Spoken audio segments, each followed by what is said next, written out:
Hello mga mahal ko, meron lang akong isi-share sa inyo. Okay, so tingnan niyo yung anak ko. Naglalaro lang yan na kanyang cellphone. Okay, tingnan natin. Sumilip siya sa pintuan. At kung parang meron siyang nararamdaman na hindi namin napapansin. Baka ginamit. May tinuro pa yan siya. Ginamit ko. Okay. Wala ka namang pera iniwan doon?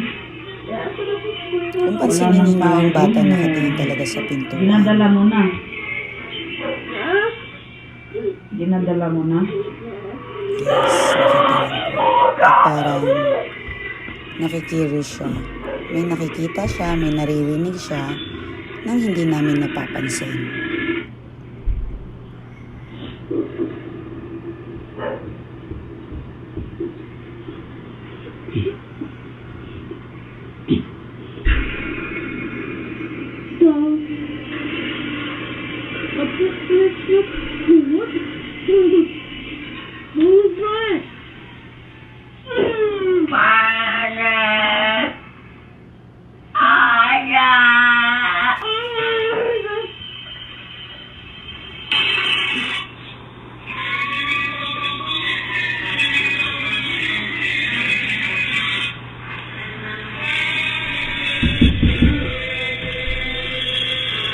Pakinggan niyo mabuti ha, pwede natin ibalik yung video.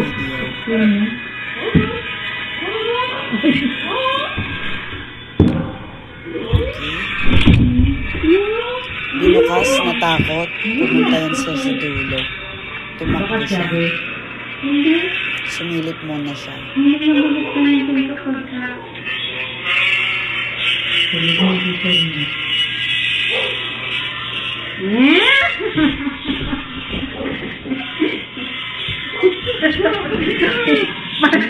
Ay, hindi ko nakikita din. Sabi ko sa'yo, hindi ako bumababa.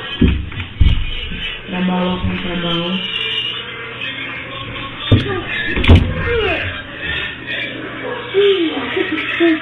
May kumakatok talaga. Wait, check lang ako doon. Lumabas yung katulong ko. Pagbukas niya ng pinto, gumanon yung bata. Tumakbo siya. Oh God, God. Oh God.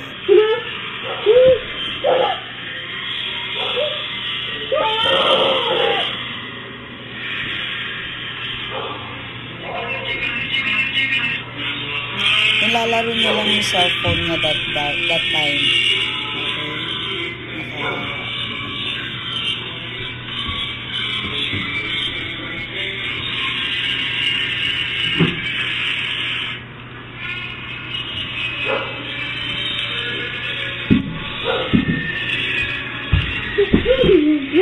Okay.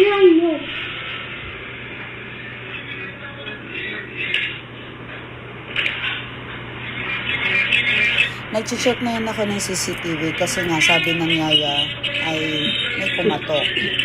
So ako naman, syempre, relax lang, kalmado. Kapag nangyari ito sa inyo, dapat kalmado lang kayo. Kayo dapat magpapanik at hindi kayo dapat sisigaw. Okay?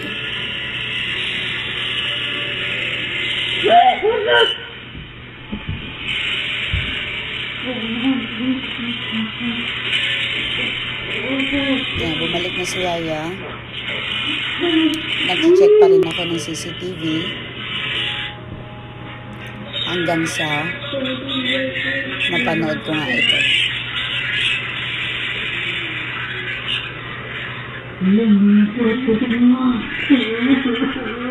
Confirma. May kumatok. Tulog yung anak kong binata dahil akala ko nagbibiro lang to or nananakot lang. Yes, may kumatok. Oh my God. It's okay, try natin yan. Pakinggan niyo mabuti. Tumuro yung bata, may tinuturo siya. may napapansin siya na hindi namin Wala namang napapansin pa. pinag-iwalay. Wala nang tao doon. Ako po ay may Dinadala mo kausap na. dyan. Dinadala mo na?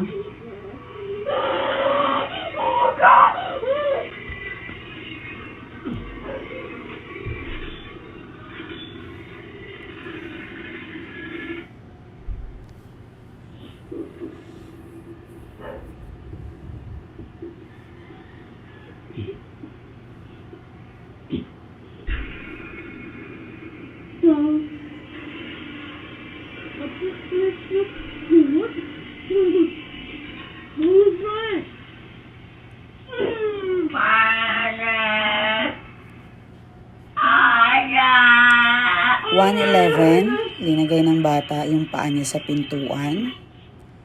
Okay. Lalagay niya at sabay.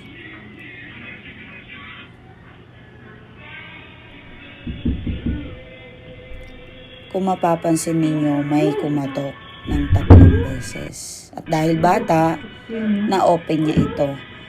Kasi kapag nangyari po yan sa inyo, may kumatok, hindi nyo po yan bubuksan. Okay? Kasi dahil bata, okay lang po yan. Hindi niya po yan alam. So, yan po yung labas ng kwarto namin. Yung sinasabi ko na may kumatok, 1:11, kung makikita nyo yung oras, wala pong tao. Yes, wala po talaga. Sumilip na yung anak ko, yan, inimbinukas niya, that time, chinek ko yung anak kong binata. Okay? Baka kasi nagloko lang, yung asawa ko, chinek ko, yan, baka gising pa, may gising sa amin, may parang kinukulit lang kami or tinatakot, something, yan. Nag-check ako ng oras, tulog talaga. Yan ang anak kong binata. Okay? Yan. So, chinek ko yung mga oras.